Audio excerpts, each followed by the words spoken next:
This is Ben Lang-Henriks of GenieAI Software with a mini lesson called Out of Notes Part 9, Professional Polish.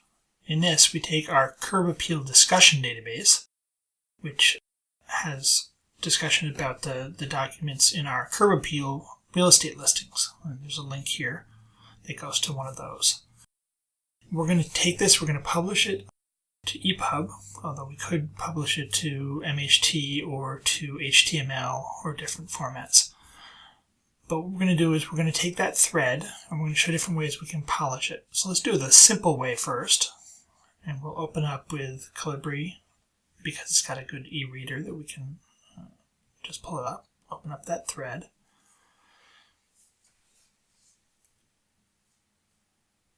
And when we're inside, we'll see a table of contents and we'll see each of the documents in the thread.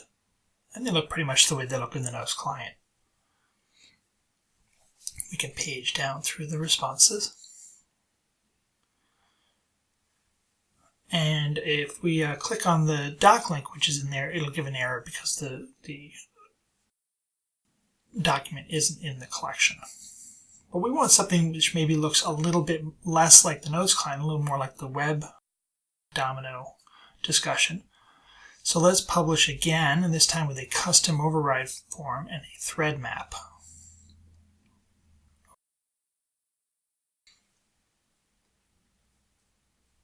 And this is the same thread.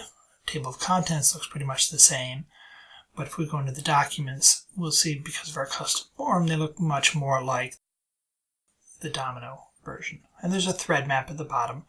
Not very useful with just 3 documents, but if you had a long thread or if you had multiple threads in your EPUB file, these are very handy.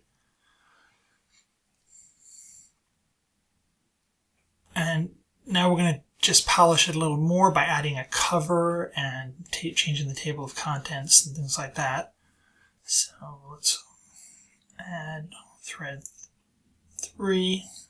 And in this one, you'll see that there is a cover, which is a rich text item you can manipulate.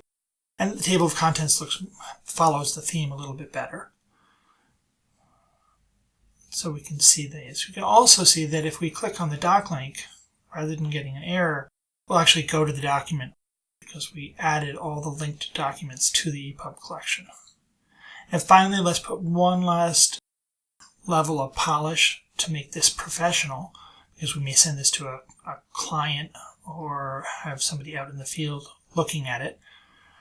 So along with the cover photo, this is going to look fairly similar at first. It's got the cover, it's got the table of contents, which looks like the previous version. But if we look at one of the documents, you may see right away what it is. Or let's open up the other thread 3, and you'll see that the original person who created this document put it in Comic Sans MS 12 point. And we decided to customize all the content inside there to 10 point Arial. So that just makes it look a little more professional. We don't have to worry about the variations. Additionally, if you look at the next document, you'll notice that there's a credit card on the right in the version 3. And one of our professional changes to redact all the credit cards so that when we send it to someone, that doesn't change. And this is the code we use. Basically, there's where we get the collection. The add linked method will add all the doc link documents into the collection. And then there's an event. That event is very important because it allows us to use Midas logic on any of the rendered documents. So in that rendered document, we're going to define a chunk as table ID MyBody. Let's switch over and look at the form we use for the rendering to get that appearance. And there's a table, a nested table in there. And so let's look at the properties of that nested table, and you'll see I have added a name to that, which is MyBody, or an ID. So when we define a chunk as table ID MyBody, it'll only change inside that. We're going to set it to Arial, 10 point Arial. And then we'll call regex replace, which is another Midas method, and that does redacts all credit card information if there is any. And that's what it takes to turn this into a curb appeal database with some professional polish. Thank you very much.